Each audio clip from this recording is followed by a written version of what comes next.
एक पिक्चर आला बघा, त्याचं नाव काय? आता एक नवीन पिक्चर आला धर्मवीर छत्रपती संभाजी महाराजांवर, त्याचं नाव काय? काय? छावा. आणि त्याच्या अगोदर एक पिक्चर आला होता, त्याचं नाव काय? पुष्पा. बरोबर, तो आपला चुलताच होता ना, त्याच्यामुळे आपल्या आठवणीतच जाणार महाराज, आहे का नाही? ऐका, पुष्पा आपल्या ध्यानात आहे. संभाजी महाराजांचा जन्म हा कोणत्या किल्ल्यावर झाला होता?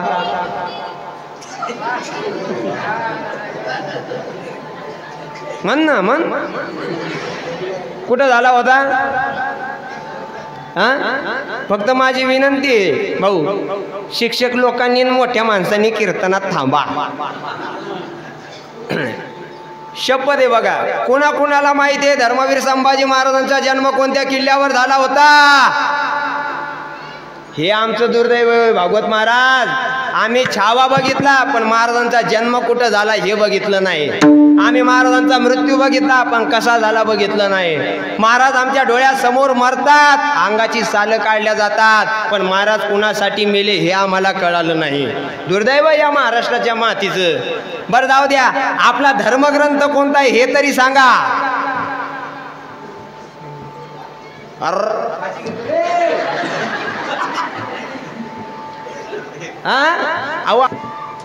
माहित आहे का, आल्या मोठ्या देवाच्या लग्नाला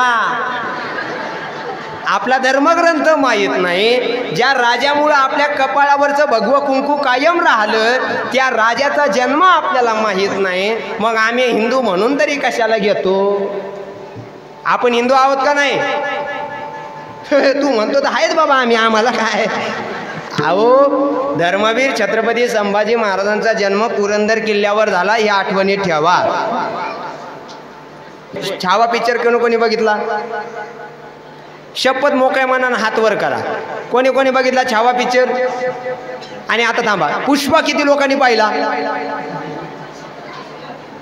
चष्मा घालून पाहत होती चंदन चोर. कुठे येतो म्हातारे? कधीतरी पाहिना नातवाला घेऊन छावा. सांग ना त्याला की हा राजा होता म्हणून मी घरात आली, हा राजा होता म्हणून बाळा तू आपल्या हिंदू धर्मात जन्माला आला, नाहीतर आपलं काही खरं नव्हतं. आता ध्यानात ठेवा. अरे कशासाठी संभाजी महाराजांचा हा पिक्चर आपण पाहिला पाहिजे. संभाजी महाराजांचं बलिदान आपण आठवलं पाहिजे. धर्मवीर संभाजी महाराजांवर आलेला छावा चित्रपट आपण एक वेळ बघा. जा कधीतरी त्या पिक्चरच्या टॉकीज मध्ये धर्मवीर संभाजी महाराजांचा तो छावा पिक्चर बघा, डोळ्यात पाणी येईल तुमच्या. महाराजांचा तो दुर्दैव मृत्यू आपल्या डोळ्यासमोर दिसतोय. महाराजांचे हात बांधलेले असतात, महाराजांना घेऊन जातात. अरे मराठ्यांचा छावा संभाजी राजा जेरबंद केला जातो आणि संभाजी महाराजांना घेऊन जात असताना अरे रडतात रे लोक. मावळ्यांनी आपलं बलिदान दिलं होतं, रक्ताचे त्या संगमेश्वर मध्ये वाहत होते. घेऊन गेले संभाजी राजाला. कळालं संभाजी राजा असा तसा पकडल्या जाणार नाही, आणि जर छावा पकडल्याच जात नाही तर मग आपल्यातले गद्दार उभे राहतात आणि सांगावं ये संभाजी राजा है, ये शेर है. आज तक आपने शेर देखा होगा लेकिन सिर्फ शेर जंगल में देखा होगा. ये छत्रपति शिवाजी महाराज का छावा है, ये सचमुच शेर है. इसे पकड़ना नामुमकिन, इसको पकड़ नहीं सकते आप. क्या करना पड़ेगा फिर बताओ. हमारी सेना काट डाली है इस शंभू ने, बता क्या करे. आणि तवा आपल्यातल्या गद्दारांनी सांगितलं जोपर्यंत शंभू राजांचे हात बांधल्या जाणार नाही तोपर्यंत हा वाघाचा छावा पकडल्या जाणार नाही. आणि फेकले साखळदंड, अडकला छावा, गरजला वाघाच्या टरकाळीनं. हे गद्दार, तू जर गद्दारी केली नसतेस तर दिल्लीवर सुद्धा भगवाच फडकवला असता, भगवाच फडकवला असता. छावा संभाजी राजा पकडला आणि घेऊन जात होते. अरे रक्त अंगावरनं खाली उसळत होत. हा चित्रपट आपण बघत असताना डोळ्यात पाणी येतं. माणसं अक्षरशः ढसढसा रडायला लागतात. माणसाने रडावं यात नवल नाही. असल्या लहान लहान पोरांनी हंबरडा फोडावा, त्या पडद्याकडे पळत जावं आणि आपल्या आईला म्हणावं, आई बघ ना ग आई, माझा शंभूराजा पकडलाय आई, त्या आलमगीर औरंगाच्या बाण माझा शंभूराजा बांधलाय आई, थांबव आई, वाचव आई माझ्या राजाला. अरे अचानक पिक्चर बंद व्हावा आणि त्या लेकीनं हंबरडा फोडावा आणि त्या आईनं म्हणावं, ताई त्या औरंग्यानं आपला संभाजी राजा असा छळ करून मारलाय ग, छळ करून मारलाय. अरे पेटून उठली ती 5 वर्षाची मुलगी, आई औरंगजेब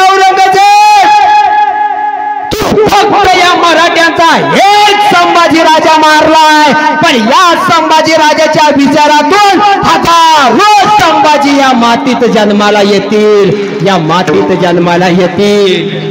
हे कधीतरी आम्ही आमच्या लक्षात ठेवलं पाहिजे. आपल्या पोरांना पुष्पा दाखवण्यापेक्षा धर्मवीर संभाजी महाराजांचा छावा दाखवा. आयुष्यात आपल्या पोरांना कुणाच्या पायावर वाकायची वेळ येणार नाही. विठ्ठल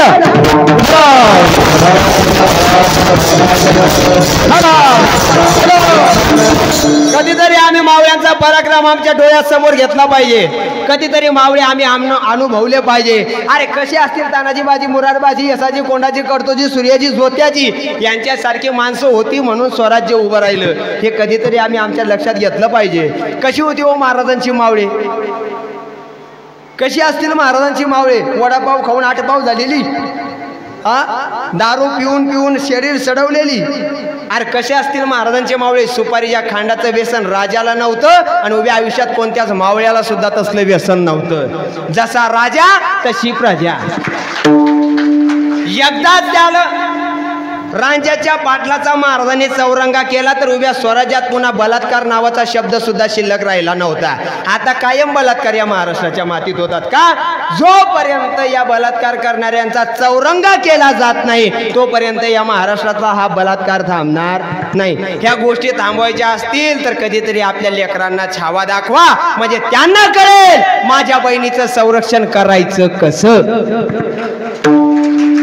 आपल्या बहिणीचं संरक्षण करायचं असेल तर अगोदर भाऊ सक्षम व्हावा लागतो. कसे होते शिवछत्रपती शिवाजी महाराजांचे मावळे?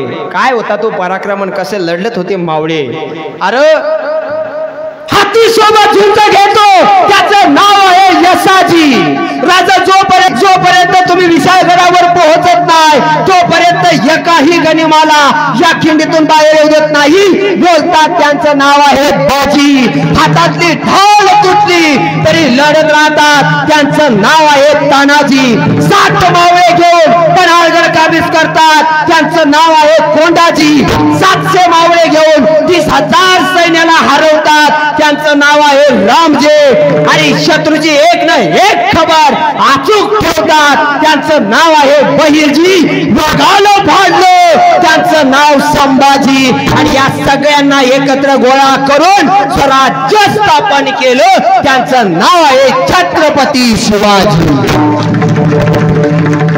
असा राजा होता ना, अशी मावळे होती. मग यांच्यासाठी एकच वाक्य असेल. काय वाक्य असेल?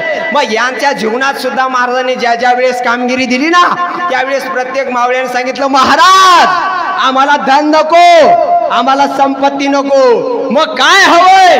महाराज आम्हाला फक्त तुमची संगत द्या आणि मरण आलं तर ते या स्वराज्यासाठी येऊ द्या.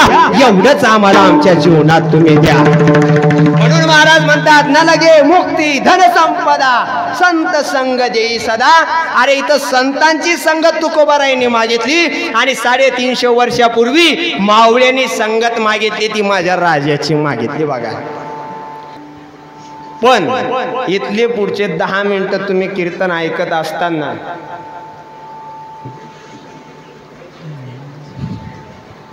सर्व अंगाचे कान करून कीर्तन ऐका. आजच्या कीर्तनामध्ये आपल्याला खूप काही न्यायचं नाही महाराज, पण आपल्या घरातल्या तरुण पोरांना आणि नातवांना आपल्या महाराजांचा पराक्रम, शंभू राजाचं चरित्र आपल्याला आपल्या कानात हृदयात साठवून घरी घेऊन जायचंय. पोराला TV समोर बसवायचे आणि त्याला एकदा धर्मवीर संभाजी महाराजांचा छावा चित्रपट दाखवायचा आहे. एवढंच काम तुम्ही करा. खऱ्या अर्थानं तुम्ही सगळ्यात मोठी महाशिवरात्री साजरी केली. तुम्ही खऱ्या आज धर्म परिवर्तन नावाची गोष्ट आपल्या भागामध्ये खूप फिरते बघा. इतर लोक येतात आणि आपल्या लोकांना फूस लावतात, म्हणतात ये आमच्या धर्मात तुला चांगलं होईल. काही चांगलं होत नाही. बाप बदलणारा धर्म आपला नाही. मेलो तरी चालेल पण हिंदू होऊनच मरेल, मी माझा बाप बदलायला तयार नाही, असा होता संभाजीराजे. बघा बारकाईनं त्या पिक्चर मधला एक एक शब्द डोळ्यासमोर आठवा. जीभ कापायला आलो होता ना आलमगीर, आला डोळ्यासमोर उभा राहिला. संभाजी राजा असा बांधला होता महाराज आपला राजा. अंगातून रक्त वाहत होतं, खाली रक्ताचा लोट होता. त्या रक्ताच्या थारोळ्यात ताट मानेनं छावा उभा होता आणि तो आलमगीर म्हणत होता, शंभूराजे आ जाओ हमारे धर्म में, मौत बख्श देंगे हम, तुम्हाला जीवन दान देऊ. एवढा शब्द बाहेर आला. अरे कळाला छावा हे आलमगीर, ये तू माझ्या धर्मात हो मराठा आणि तुझा प्राण बक्षीस म्हणून देऊ, बक्षीस म्हणून देऊ. कधीतरी ह्या गोष्टी ध्यानात ठेवल्या पाहिजे. महाराज धर्मवीर संभाजी महाराज ज्या दिवशी स्वर्गात गेले असतील त्या दिवशी देवानं सुद्धा संभाजी राजाला वाकून मुजरा केला असेल रे, वाकून मुजरा केला असेल. संभाजी राजा डोळ्यासमोर दिसला असेल देवाला आणि देव म्हणाला असेल, राज या राज या सुवर्णमय सिंहासनावर बसण्याचा अधिकार तुमचा आहे राज, तुमचा आहे.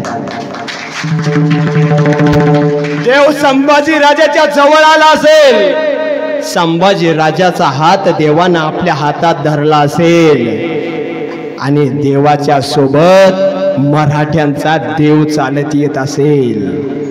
पण समोर शिवछत्रपती शिवाजी महाराज दिसले असतील की त्याचं काळीज हळवळलं असेल आणि तो बाप म्हणाला असेल, शंभू बाळा,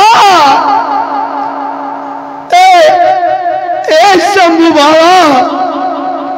अरे बापानं मुलाला बघितलं असेल आणि मुलानं बापाला बघितलं असेल, निघाला असेल छावा संभाजी राजा, आला असेल बापाच्या जवळ वाकून मुजरा केला असेल आणि त्या बापानं कडकडून मिठी मारली असेल, रे शंभू बाळा का एवढा अन्याय अत्याचार सहन केला रे लेकरा. एक वेळ फितुरी केली असतीस तर प्राण वाचला असता न र, प्राण वाचला असता. पण संभाजी राजानं म्हणावं, आबासाहेब बघा एकदा तुमच्या शूर आबांचा हा शूर छावा, या शूर छाव्यानं तुम्ही कष्टाने उभं केलेलं स्वराज्य मरेपर्यंत आलमगीराच्या पायावर गहाण ठेवलं नाही. आबा गहाण ठेवलं नाही. बघत राहिला असेल बाप आपल्या पोराकडे. अरे कसला वाहक पोटी जन्माला आला, जगदंबेला साकडं घातला असेल, रायरेश्वराला हात जोडले असतील, जगदीश्वरा अरे कोणत्या काळजाचं बनवलं होतस रे तू माझ्या शंभू बाळाला. आबा तुमचं शंभू बाळ ताट मानेन आलमगीराच्या समोर उभं होतं, आमचे हात बांधले होते. आबा तापलेल्या सळया शंभूच्या डोळ्यासमोर आल्या, आम्हाला कळून चुकलं तुमच्या शंभूची डोळे फुटणार. आम्ही डोळे झाकले. आबा समोर तापलेल्या सळया डोळ्यासमोर आल्या, फुटणारा आम्हाला विचारत होता, जनाब आपकी आंखें तो बंद कर लो. पण आम्ही म्हणालो, आमचे डोळे आम्ही नेत्र मिटले. आमच्या डोळ्यासमोर उभं राहिले स्वराज्य, आमच्या डोळ्यासमोर उभं राहिला रायगड, आमच्या डोळ्यात उभं राहिलं मासाहेबांचं रूप. आबा आमची डोळे फुटत असताना एका डोळ्यात मासाहेब होत्या आणि एका डोळ्यात तुम्ही होता. आबा तुम्ही होते. आमची डोळे फुटली. आबा डोळ्यातून काळा धूर बाहेर आला. आमची फक्त बघत होतो आणि मनातून म्हणत होतो, जगदम जगदम. डोळे फुटली. बघत होता आलमगीर आमच्याकडे. आबा आलमगीर आमच्याकडे बघत होता. आम्हाला कळालं होतं हा औरंग्या फक्त तुमच्या शंभूच्या मुखातून माफीचा एक शब्द ऐकण्यासाठी तरसतोय. तो आम्हाला म्हणत होता, शंभूराजे हम आपकी जान बख्श देंगे, एक बार कहो मैं हिंदू धर्म छोड़ने के लिए तैयार हूं. पण संभाजी राजा धर्म सोडायला तयार नव्हता. अरे कळाला छावा आलमगीर औरंगजेब थांबलास तू आमच्या मुखातून एक माफीचा शब्द ऐकण्यासाठी. अरे तरसत राहतील तुझे कान या शंभूच्या एका शब्दासाठी. अरे हा संभाजी मरेल पण तुझ्या पुढे नतमस्तक होणार नाही. औरंग्या नतमस्तक होणार नाही. आबा तुमच्या शंभूची जीभ छाटली, तोंडातून रक्त बाहेर आलं. साल काढली आबा आमच्या अंगाची. बोकड सोलावं तसं तुमचं लेकरू सोलून काढलं आबा. आबा आमच्या डोळ्यासमोर आठवला प्रसंग. आम्हाला तुम्ही आग्र्यातून घेऊन येत असताना आमच्या पायाला खडे टोचले म्हणून तुम्ही रात्रभर या शंभूच्या पायाला तेल लावला आबा. पण हाच तुमचा छावा बोकडाचं मांस सोलावं तसा सोलला हो आबा. हंबरडा फोडला आपल्या बापानं. अखेर शंभू राजाचं मस्तक छाटलं. आलमगीर शांत झाला, पण त्याला मराठ्याचा छत्रपती संपवता नाहीच आला. महाराजांचं मस्तक मारण्या अगोदर रायगडावर दुसरा छत्रपती तयार झाला. ही ताकद मराठ्यांची होती. दाखवून दिली ताकद. आणि म्हणाला असेल बाप आपल्या पोराला, शंभूराजे काय एवढा अन्याय त्याच्यावर सहन केला. आणि कळाला असेल छावा, आबा त्या आलमगीर औरंगजेबाला त्याने मराठ्यांचा फक्त एक संभाजी राजा छाटलाय. पण याच संभाजीच्या मांसाच्या तुकड्यातून हजारो संभाजी जन्माला येतील. औरंग्या ते तुला इथेच गाडतील.